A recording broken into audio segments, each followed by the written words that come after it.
and or dessert, I think. Yeah, okay. So, ito, piano chocolate. Hindi ko maintindihan, pero number 10 because I don't think so.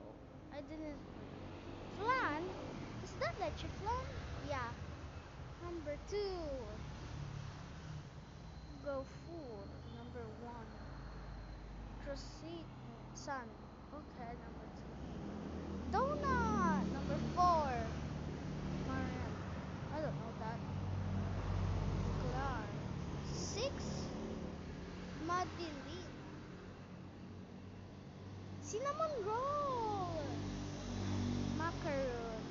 Ito na naman, babe. Macaron na naman. Hindi ko may isip kung gusto nyo yan. Pero ikukunin ko na lang.